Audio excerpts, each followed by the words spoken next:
People without the knowledge of their history are like trees without their roots. Good evening, Assalamu alaikum. I am Mohammed Usaid of Grade 10, presenting Novel International School. Today, I'll be taking you on a history tour back to the 20th century, but first, let's discuss about the people way back. What did we do in the past? We used to hunt for food, meaning that most of our day would go into basic necessities. Today, we can have an entire meal prepped in under 10 minutes. There must be a change. What is the change? Who brought the change? How was the change brought? Why the change?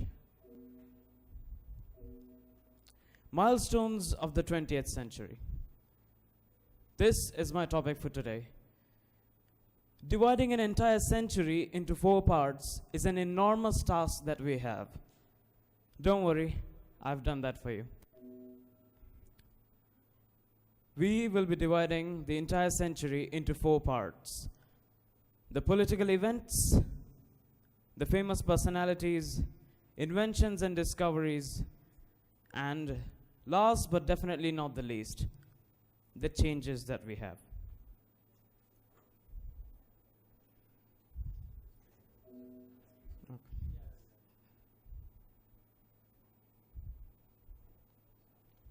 The 20th century is known as the bloodiest and costliest century to have ever existed.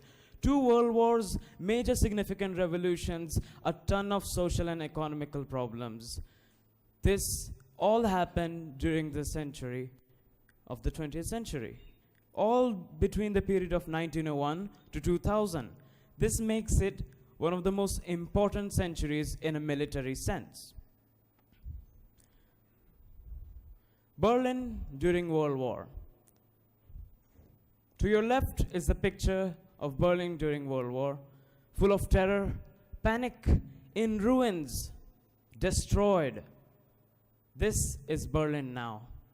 Peaceful, vivid, vibrant. This gives us a question and an answer. War is not the answer. Peace is the answer. Now we come over to the end of the British Empire. The British Empire was so large, it stretched all throughout the world. It was known as the empire that the sun would never set on, which meant that throughout the entire world, there would be some part of it where the sun would still be shining. This, all of the countries who were colonized by British made the British Empire come down to their knees and destroy it. Because all the British Empire brought in this world was racism, slavery, and cruelty in their colonies. Now we come over to the second part. The war and the cruelty is now done. Now we can have some fun. Okay. We come over to the inventions and discoveries. The 20th century is undoubtedly one of the most important centuries for inventions and discoveries as well. With so many things discovered and inventions, it's actually so difficult, yet again, to pare down the list. The enormous task, as always, is done by me. We have genetic mapping today. A fact for you, chimpanzees share 96% of our DNA. What separates the 4%? We don't see chimpanzees ruling over the world, killing themselves over world wars. This is what genetic mapping gives us. We now have such great medical advancements, MRI machines, ECG machines, all impossible without technology. We now can communicate through anyone through Skype, IMO, or other apps. This presentation, which I'm giving right now, wouldn't be possible without the use of this technology. We now have some honorable mentions. First one is the penicillin, the antibiotic by Alexander Fleming.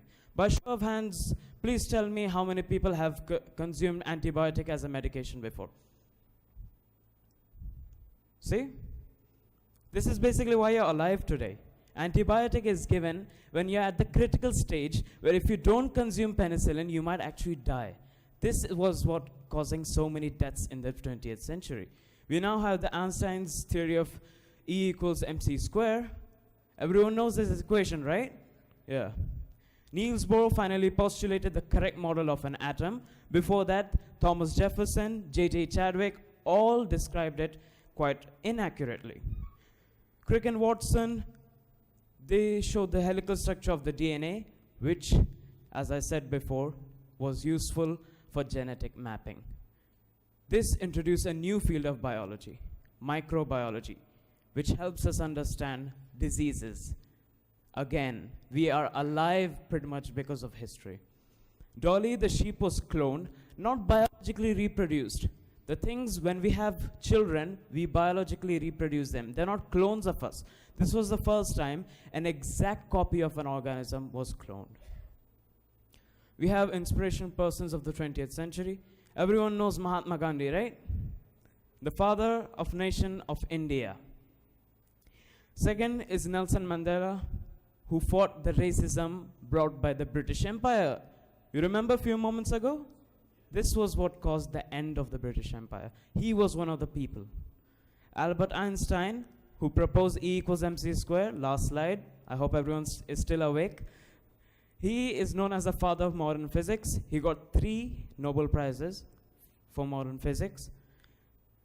Now let's come on to the differences we made. Why am I even doing this presentation? To show the differences. What is the lesson we learned today? We learned to live in peace and harmony. We became civilized. We are not going all crazy on each other right now. We are civilized, isn't it? This is what we learned in the 20th century. Population change. This all is because of the factors: the antibiotic, proper health care, and technology. Population is a big problem now.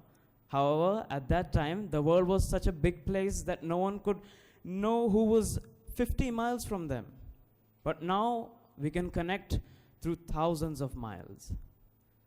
The population pretty much skyrocketed in the 20th century is my point. Let's summarize the overall effects.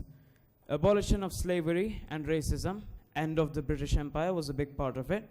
We have the educational revolution. The only good thing which the British did was that they brought education to the countries they invaded. However, much smaller when kept into perspective of the harm they brought. End of colonization, which is a subpart of the end of slavery.